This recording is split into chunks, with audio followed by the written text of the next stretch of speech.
मागील 8 दिवसांपासून जालना जिल्ह्यातील धामणा धरणाची अवस्था अत्यंत विदारक झालेली असून त्याच्या उपाययोजना करण्यासाठी जिल्हा प्रशासनाचे अधिकारी कर्मचारी अहोरात्र काम करत आहेत। ही उपाययोजना अद्याप पूर्ण झालेली नसताना इकडे बुलढाणा जिल्ह्याच्या मासरूड जवळील पद्मावती धरणाला देखील मोठे तडे गेल्याने हजारो लिटर पाणी वाया जात आहे आणि ही परिस्थिती अशीच राहिली तर धरणाखालील धामणगाव, पारधाचा काही भाग, डोमरूड, टाकडी, कुंभेफळ, सातगाव, मसला या बुलढाणा जिल्ह्यातील गावांना मोठा फटका बसू शकते। त्यामुळे प्रशासनाने तात्काळ याची दखल घ्यावी अशी मागणी ग्रामस्थांनी केली आहे। सर, डॅमच्या खाली आपले पद्मावती धरणाच्या खाली जमतेम 15 ते 20 गाव असतील आणि हे जे आजचा प्रकार घडलेला आहे सर, हा जे भीतीला तड्या गेलेला आहे, ह्या तड्यानं जमतेम जास्तीत जास्त डॅममध्ये आपल्या 35% पाणी आहे आणि 15-20% जरी पाणी वाढलं तर या 15 गावांना सर जीवितहानीचा धोका आहे। आम्ही गेल्या 2-3 वर्षापासून सर हे जे झाडवण भिंतीवरती झालेलं आहे याची तक्रारी केल्या होत्या।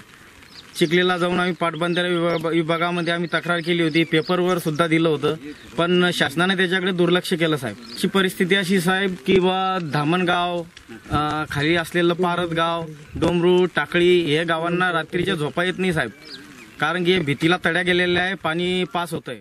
बुलढाणा जिल्ह्याच्या मासरूड गावाजवळ असलेले पद्मावती धरण हे मागील 20 वर्षांपासून बांधण्यात आले, मात्र तेव्हापासून त्यांच्या भिंतीवरील झाडाची कत्तल करण्यात आली नाही, शिवाय कोणतीही मेंटेनन्सची कामे करण्यात आली नाही। सध्या पावसाळा सुरू असल्याने धरणाच्या मध्यभागी असलेल्या विहिरीच्या खालून असलेल्या पाईपच्या बाजूला तडे गेल्याचे दिसते, शिवाय मोठ्या प्रमाणात पाण्याची गळती होताना दिसते। यापूर्वी परिसरातील ग्रामस्थांनी अनेक वेळा पाटबंधारे विभागाच्या अधिकाऱ्यांना तक्रारी केल्या, मात्र यावरील झाडे तोडण्यात आली नाही आणि हे धरण त्यांच्या विभागाकडे येत नसल्याचे त्यांनी सांगितले।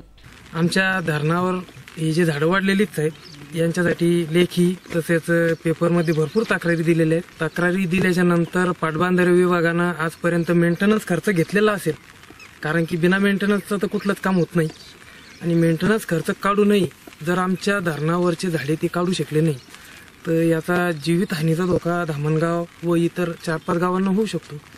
तर पाटबंधारे विभाग या जीवितहानीचं काही नुकसान भरपाई शेतकऱ्यांना किंवा गावकऱ्यांना देणार आहेत का? मात्र आता अशी परिस्थिती निर्माण झाल्याने परिसरात भीतीचे वातावरण निर्माण झाले।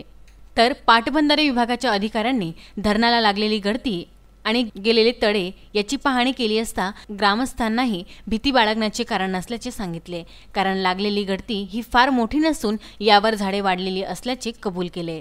जे तज्ञ मंडळी आहेत ते पाहणी केल्यानंतर काय सूचना देतील त्याप्रमाणे कारवाई करणं योग्य राहील। मी येऊन जवळजवळ बुलढाणा इरिगेशन डिव्हिजनला येऊन 1 वर्ष झालेलं आहे। मी पाहतोय सगळ्याच धरणावर झाडे वाढलेली आहेत, परंतु ते जे मुळासकट जर आपण काढायचं म्हटलं ना, जे काय बांध आहे ते जे मुळं 2-2, 3-3 फूट आतमध्ये असू शकतात आणि ते सगळं आपण मुळासकट काढलं तर ते बरंच जे काय आपला धरणाचा जो सेक्शन आहे तो खराब होऊ शकतो। त्यामध्ये मेंटेनन्सला फंड्स किती अवेलेबल आहेत बघ कंपनी, त्याप्रमाणे ते काढलेलं चांगलं राहील। म्हणजे आपण SR एस्टिमेट्स किंवा ड्रीपमध्ये आपण अशा म्हणजे जे काही सेक्शन कमी झालेलं आहे तो परत सेक्शनमध्ये आणण्याची कामं घेतो, त्यावेळेस ते झाडं काढलेलं उचित राहील। शिवाय जिल्ह्यातील इतर धरणांवर ही मोठ्या प्रमाणात झाडाचे जंगल आहे। या संदर्भात नाशिकच्या धरण सुरक्षा समितीला कळवण्यात आल्याचे सांगितले आणि त्यांच्या मार्गदर्शनानुसार काम करण्यात येईल असल्याचे आश्वासन दिले। अशा प्रकारची गळती थोडीशी कंपॅरेटिव्हली म्हणजे कमीच रिस्क आहे, तरी पण आम्ही नवीन असल्यामुळे आम्ही काय केलं, तातडीने धरण सुरक्षा संघटनांना माहिती दिलेली आहे आणि व्हिडिओ क्लिपही मी त्यांना पाठवलेला इथलं, तर ते म्हणाले आम्हाला लगेच पत्र पाठवून द्या, आम्ही त्यावर कारवाई करू। तर लगेच आम्ही उद्या पत्र पाठवणार आहे आणि लगेच बोलून घेणार आहे त्यांना। तर भिंतीवरील झाडे तोडण्यासाठी निधी उपलब्ध होत नसल्याचे कारण सांगून हे धरण फक्त या विभागाकडे सिंचनासाठी असल्याचे सांगितले। आपल्याकडे फक्त म्हणजे किरकोळ मेंटेनन्सला पैसे येतात, एखाद्या 85 लघु प्रकल्प आहेत आणि येतो निधी 1 करोड आणि त्यामध्ये एक प्रकल्पाचं झाडं करायला 1 लाख मध्ये काय होणार आहे। आणि झाडं काढल्या जे काय उपडलं जातं आणि जे काय सेक्शनची माती निघते ते ताबडतोब व्यवस्थित करणं इतकं सगळं म्हणजे पैसे आले का माती घेतल्यानंतरच तो घेणं योग्य राहील। झाडं काढणे हे निश्चितच महत्वाचं काम आहे, परंतु त्याबरोबरीने फार मोठा मेंटेनन्स त्याबरोबर करायची आपण काम माती घेतल्यानंतर तो केलेलं योग्य राहील।